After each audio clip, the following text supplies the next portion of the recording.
Hey everybody, it's Mr. Movies 87 here, and today I want to talk to you guys a little bit about a new project I've been working on lately.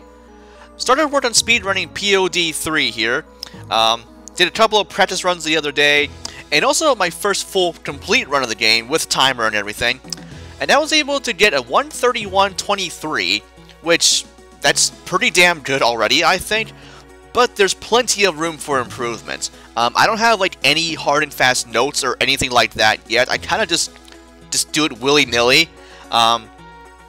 So that time can be brought down to a 130 or less than that with enough work. And really, I should be able to do that before too long, really.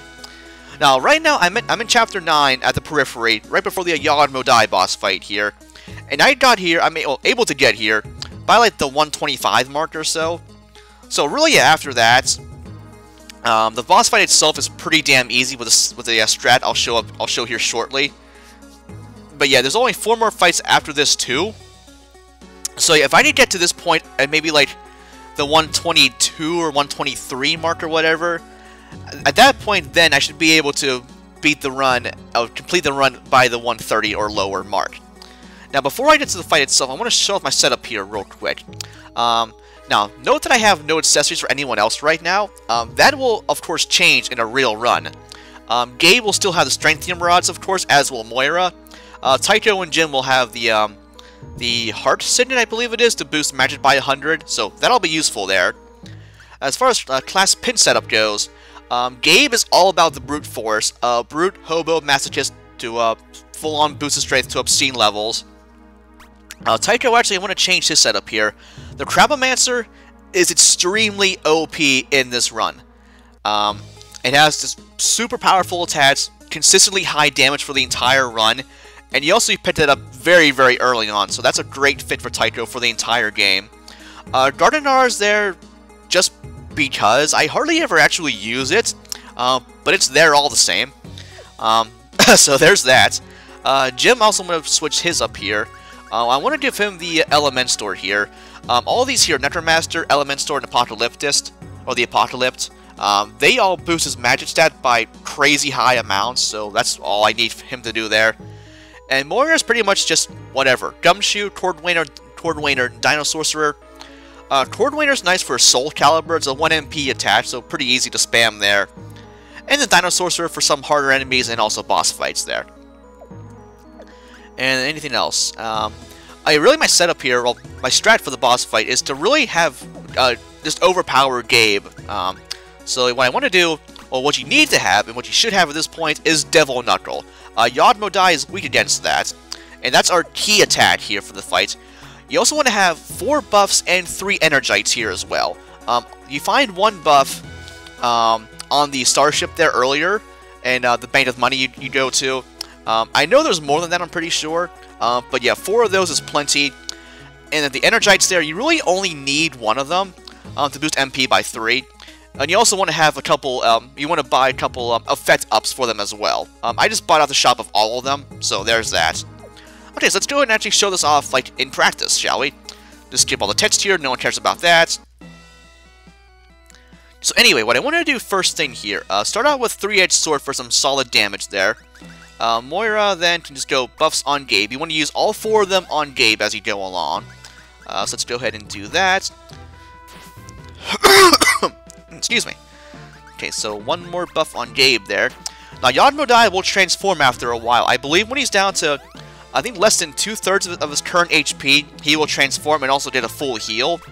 And if he does that in a speedrun, you're more or less screwed, unfortunately, there. Also, at this point now, use up all our buffs, so now let's go for the Energites there. And once he transforms, he'll use Open Rift, which will damage your party constantly after each turn, which is really, really annoying. It'll go for 15 HP, then 30, then 45, then 60, then 75, and just more so and more so as you go along. Okay, now at this point, with Jim here, I want to go ahead and use Ichor on Yog Modaigh to lower his defenses there. And Moira, go for Energite on Gabe. Now again, I only need to use the 1, because Devil Knuckle only takes 4 MP to use, right? But I just do it anyway, just for the hell of it. I mean, I could probably save a little bit of time with not doing that, but whatever, it works. Okay, so now at this point with Gabe, let's go for a power-up that'll double his strength for his next turn only. And let's see here. Now, at this point, we've used up all our items. Let's go ahead and attack a little bit here. So we'll go Soul Caliber with you. Focus Fire from Tycho there. Now, I want to bring him down to about 23,000 HP or so. So let's go ahead and with Jim's turn, go ahead and use Fluid here. And then with Gabe, go for Devil Knuckle. And we shall reap the damage rewards. And Moira just attacks, doesn't really matter, because, boom, he's dead. Now, this strat is guaranteed to work at these levels. Now, also, I haven't fought every single enemy throughout the game, because obviously I'm not going to do that in a speedrun. But here's the thing also.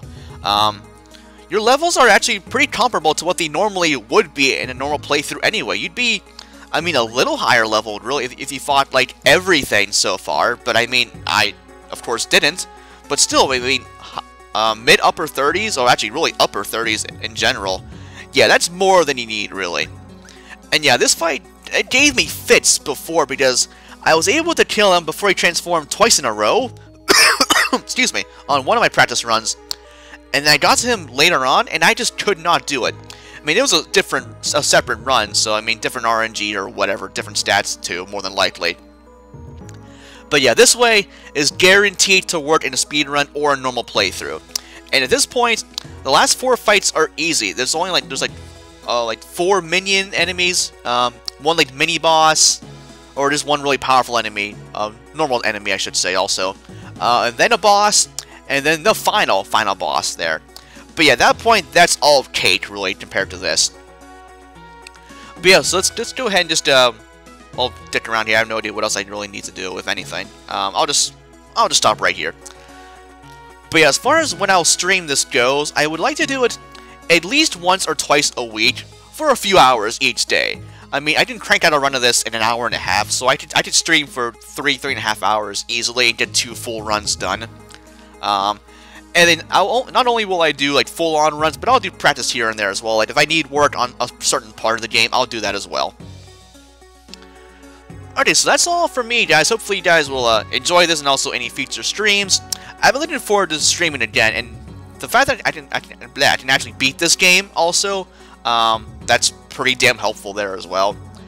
Okay, so that's all for me, guys. This has been Mr. Movies 87 signing off. Have a great day, and thanks for watching.